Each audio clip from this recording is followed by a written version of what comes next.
Yeah.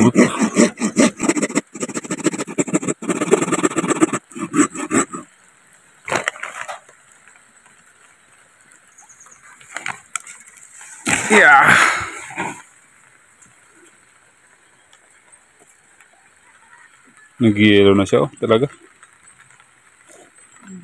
Yan, magandang araw guys. Yan, ito na yung aguho natin na ating minarkot last July. So mag 1 month na po ito. Ayan. Galing sa area ng ating uncle. Yan, nagmarkot tayo sa pinakapuno ng kanilang aguho. Yan, papakita ko sa inyo ang kanyang ugat. Ito na po yung kanyang plastikan. Ayan, tanggalin po natin yung tali niya. Ayan. Sumubok nga tayo magmarkot ng isang aguho. At sabi nga rin po ng karamihan na madali lang po siyang magugat. Kaya yan po yung kinalabasan ng ating markot. Yan po kaganda yung kanyang ugat. Mamula-mula. Ayan. Paikot. Bali, lahat po ng kanyang palibot ay nag-ugat. So, ang gandang sinyalis to. Ngayon, puputulin natin dito. Alisin natin itong sobrang sanga nito. Alisin natin. Puputulin natin dito. Ayan. Bago natin siya itanim sa kanyang training pot. So, ngayon, hindi tayo magbabawas ng kanyang sanga kasi parang good naman. At napansin ko lang dito sa ating aguho ay medyo nanilaw ang kanyang mga ibang dahon. Gawa siguro ng kailangan na itong mailipat sa lupa. Nagkulang na siya sa kanyang tubig. Kaya siguro naninilaw ang kanyang mga ibang dahon. Ayan, mapapansin nyo. Ito na yung kanyang dahon. Ngayon puputulin muna natin ito. Para mas magandang may transplant. Ayan, sige. Gagamit tayo siyempre ng lagari.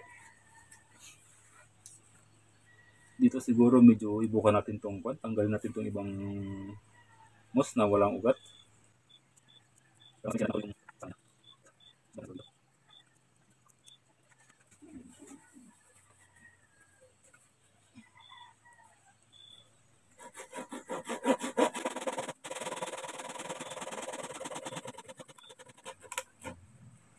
Okay.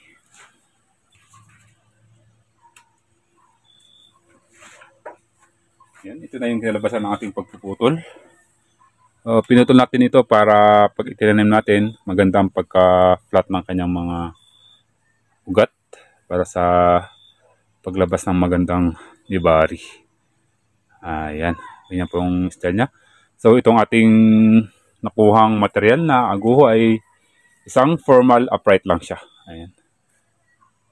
Okay. Dito napansin ko parang mas magandang tanggalin na natin itong kanyang mga sobrang sanga. Ayan. Bali ito ay bulok na. Magandang hihiwain na lang natin ito dito. Ayan, tanggalin na natin ito.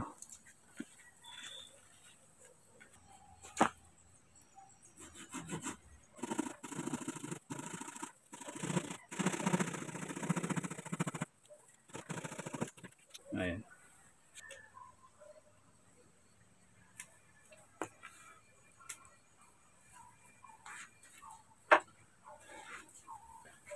So, ganito na po ang kanyang itsura. Kaputol niya. Paslant po ang ginawa natin. Para pag nag-heal po ito, mabilis na yung pag-heal nitong ating sugat.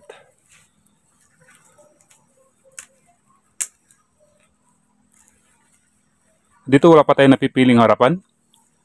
Ang gagawin muna natin bago tayo pipili ng harapan nito ay magpapalarga muna tayo ng kanyang mga ugat. Dapat full established na to sa kanyang paso bago tayo magpa-burn selection at magwa-wire. Ayan. So ngayon magtatanim na tayo.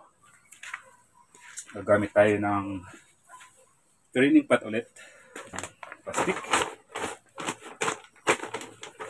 Ayan, lagyan natin ang kanyang medium.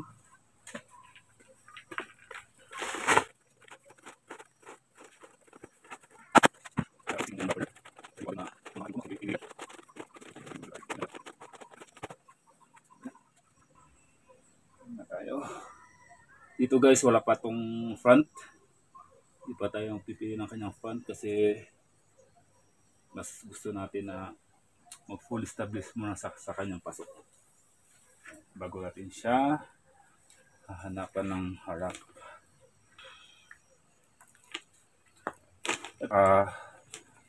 Lubog lahat ng kanyang ugat para iwas tumba. Pag ito yung naka-establish na, saka natin papalabasin ng kanyang nibari. Bali ngayon, sa nibari muna tayo magpo-focus. Yun muna ang ating papalargahin bago ang kanyang mga sanga.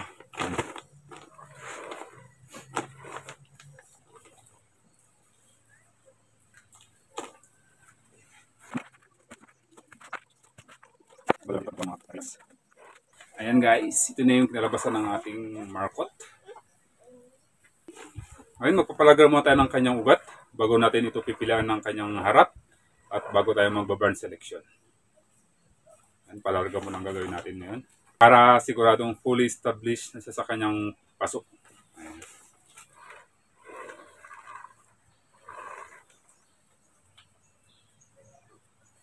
So, ito na po ang kinalabasan ng ating markot aguho.